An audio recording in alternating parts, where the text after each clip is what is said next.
Hi everyone, in today's video I've got a very quick embroidery project for you that I'm going to be stitching out on my Brother PR1X. I will also give you a couple of little features that the PR1X has that I've noticed that wasn't on my previous flatbed machine, but this is a design from Designs by Little B. I'll leave a link directly underneath the YouTube video, or if you're watching this on my blog, in the accompanying blog post there will be a link to where I got the file. So if this is something that you're interested in, it's really quick stitch out. I've put Insul Bright inside of mine to make it a bit more heat proof, but you don't need to. You could just put some wadding or batting in there, or a couple of layers of wadding or batting to make it thicker. It's entirely up to you, but I'll talk you through that in the process of making it. Anyway, if it's something that you're interested in, please keep watching. Don't forget to make sure you are subscribed. Please hit the thumbs up button if you like the video, and I'll see you in a few minutes. Okay, so I've got my PR1X machine turned on and threaded up. I'm going to go into the USB icon. I've already got my USB plugged in. I'm going to go and find my file, and I'm going to do the 7-inch hot pad today. I think it comes in 5 through to 8. So I'm going to choose this one, which I think is the 7-inch, or it might be 6 through to something. I can't remember. It'll all be in the file anyway. And just while I remember, this file is a file from Designs by Little B. So there'll be a link in the description of the YouTube video, and also in the accompanying blog post over on applelover53.co.uk. So this says it's 7.83 by 7.83. So there you go. We'll do that one. I'm going to click set and embroider. And then I'm just going to move it over in my hoop, just so that I've got a bit of spare stabilizer that I can use maybe at some point for another project. So I'm going to leave it there. I've already got my 8 by 12 hoop loaded with tearaway stabilizer. So I'm going to pop this into the machine. So the first thing I want to point out with this PR1X machine is that the distance between the needle and the bed of the machine is a lot deeper than on my previous V5 LE flatbed machine. On that one you literally only probably had just enough to get the hoop under. This one you've got about 1 inch. So I'm going to load this in,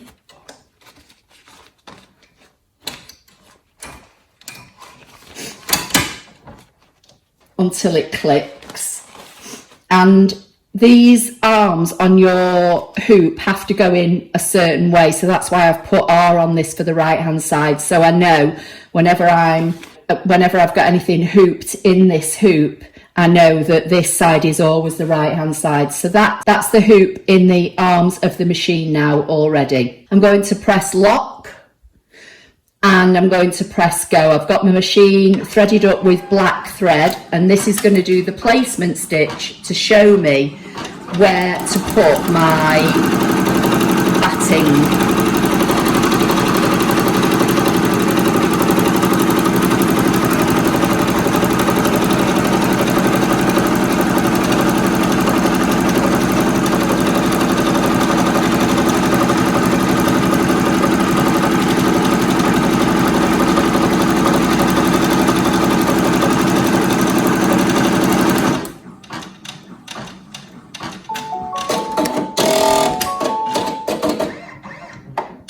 I'm just going to bring the camera angle down so you can see a bit better. So as I say, it said it was 7.83, so I'm going to cut a piece of batting and fabric about 9 inches square. Okay, so to save some time, I've already cut my piece of Insul Bright, I've cut a piece of felt for the backing, and I've cut my fabric.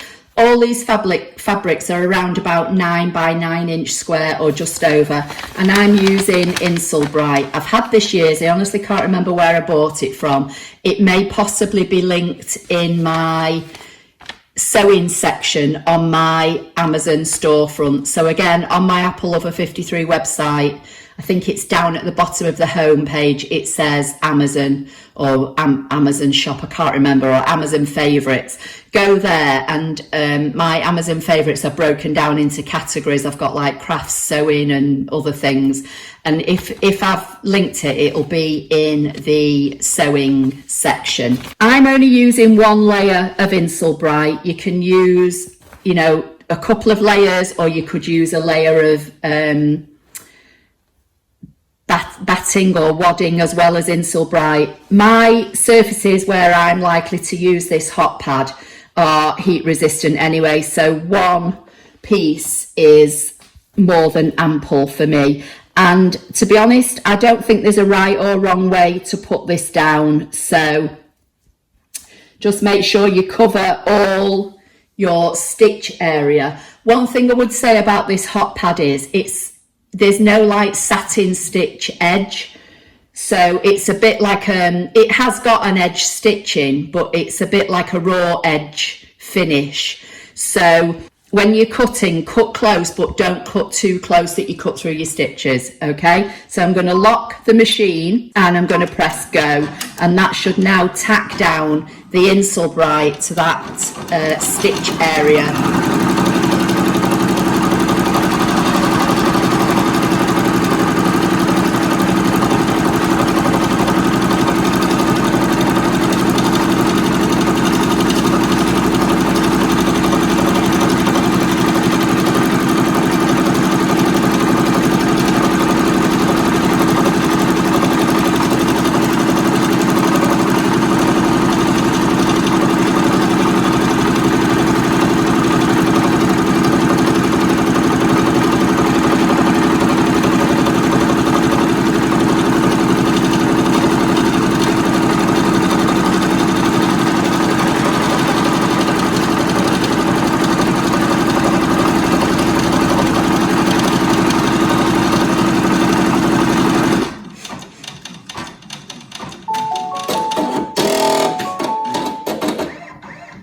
Okay, so that's step 2 finished, and I just need to trim around the edge to cut the batting away. Now, one feature that's on this machine is a kind of frame out feature, and I've not heard anybody mention it.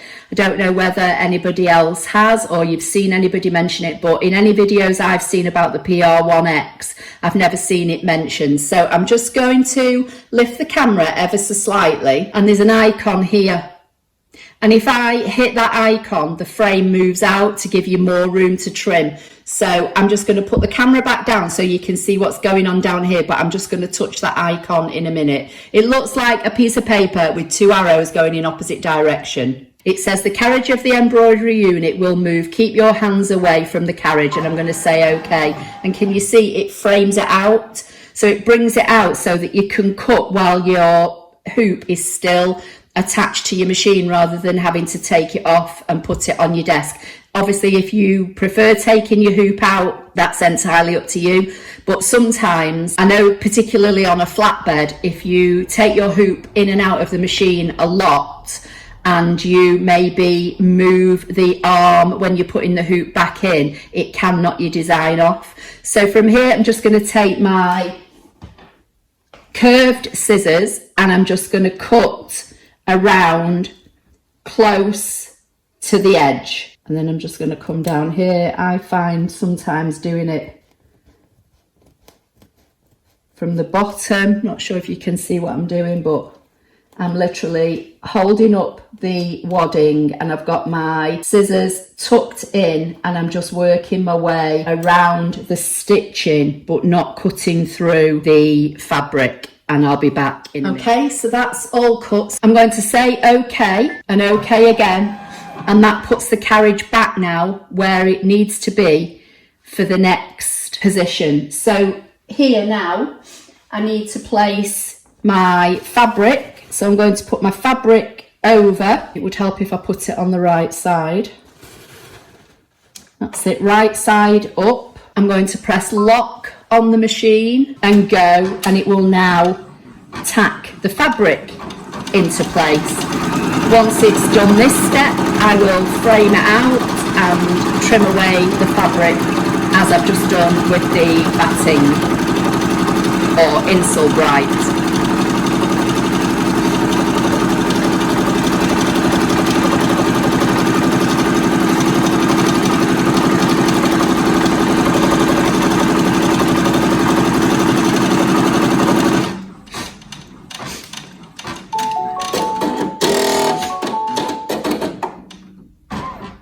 Okay, this is so easy. There's only 2 steps left. There's the quilting step and then putting the back on. One thing I did forget to say though, I'm just going to frame this out again.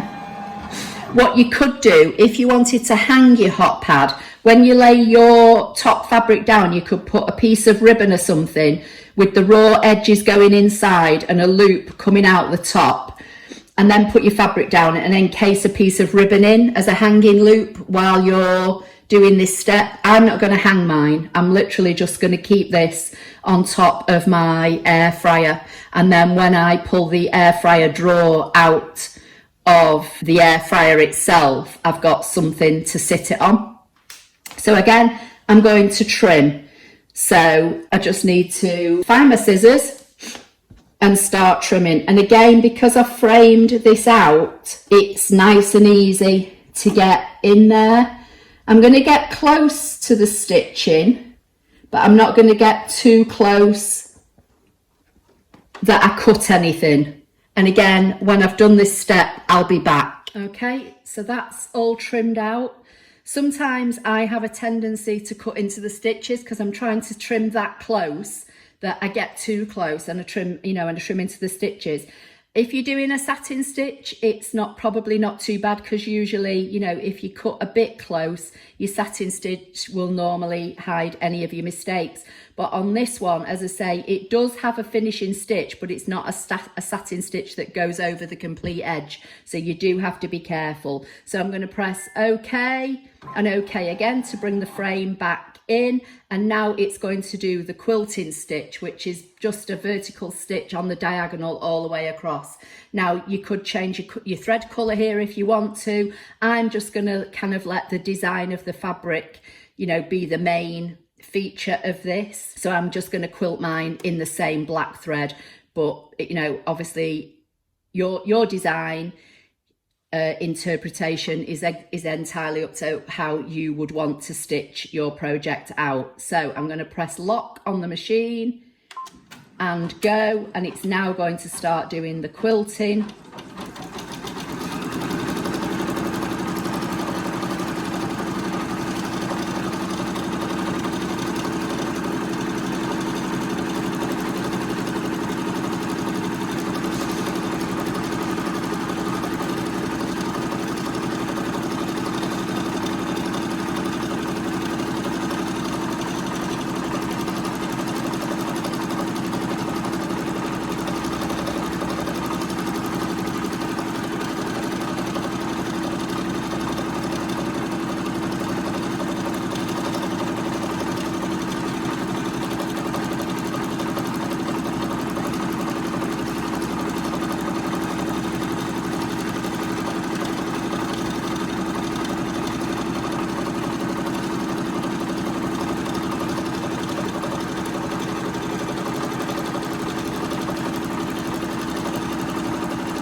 Okay, so that's that step all finished. Now the beauty of having a free arm machine is that this needs a backing on it now to hide all those quilting stitches. You can either slide this under your free arm and hold it in place, or you can take the hoop out and stick it down. I'm going to take my hoop out for this. I'm going to hold this down on the back with some masking tape, and then I'll be back. Okay, so just so you can see what I've done, I've put a piece of white felt on the back and I've just held it in place with 4 pieces of masking tape. You just need to make sure that your design that you can, you know, probably see through your backing is completely covered. But like I said at the beginning, I cut all my pieces more or less the same size, 9 by 9 or just over, so that way if the front pieces fit, the back pieces, you know, fit as well. So now I'm just going to pop this back into the machine,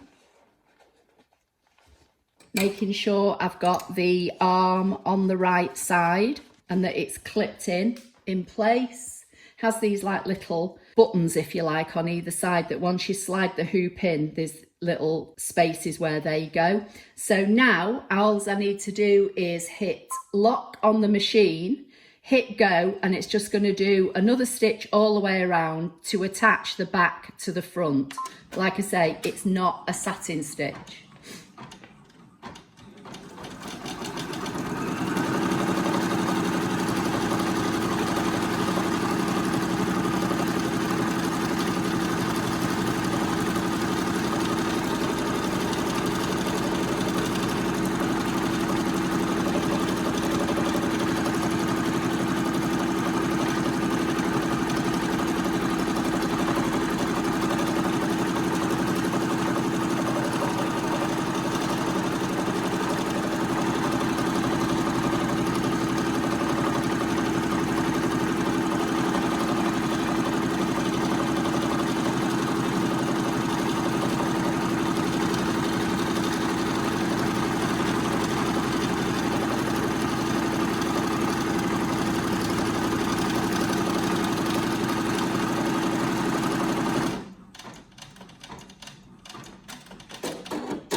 And that's it, done. So it goes round once, and then when it gets to where it started, it goes back in the opposite direction. So basically it goes round it twice. So I'm going to say okay for finish. One thing I forgot to mention while I'm just on about the features of this machine, I'm not sure how well you'll see it, but once you're in your embroidery screen, there's a button that says minutes, and you can select that and it will tell you how many minutes each step is going to be. So if you've got a design with lots of steps, it will also give you an idea of how long each step is going to take, so that if you do want to walk away, you know, to do something else while it's stitching something that might be, you know, 5 or 10 minutes or even longer, then you can do. So that's finished now. So I'm just going to take it out of the machine and just go over to my desk and just show you how I'm just going to finish this off. Okay, so I've just recorded me taking this out of the hoop and cutting round it, and it wasn't recording, so it's already done. But basically, once I took the hoop off the machine, I took it out of the hoop, I pulled away the masking tape from the back, and I got my scissors and I cut all the way around it. And then one final thing I did, I took my lighter and I just got my lighter and I just went lightly all around the edges, and that kind of fuses everything to make sure, you know, hopefully nothing will fray. So that's it. So it's a really quick, simple stitch out. I did say, but I wasn't recording, when you do the bit where you do the quilting lines are on the diagonal on your machine. Once you've done the quilting lines, before you go to the last step, which is putting the, you know, backing on and stitching round it again, you could add a design, you could add somebody's initials, you could even add some applique. If this was plain and it was for, you know, like a hot pad, you could maybe put some applique of some pots and pans on it or something like that. I would do anything you're doing after the quilting, because if not, if you put your design on first, or if it's an initial or a monogram or something, your quilting lines are going to go through that design. So it may be better to do the quilting lines first, then add any design, so that's sat on top of the quilting lines, if that makes sense. But that's it. There are, I think, 4 sizes in the file, and this is the 3rd size, and I think this is more than big enough to just sit on the top of my air fryer. And when I pull the drawer out, just pop this on the side and pop the pan of the air fryer, you know, on it. I don't have a particularly big air fryer, but it's big enough. And also I know my work surfaces are heat proof anyway, so you know, I would be fine if it overhung. But because it's got a little bit of padding in, whatever you sit, even if there is a bit of an overhang, will probably sit off your work surface anyway. So that's today's project. So I hope you like it. Please give the video a thumbs up, don't forget to subscribe, and I'll see you in the next video. Thank you.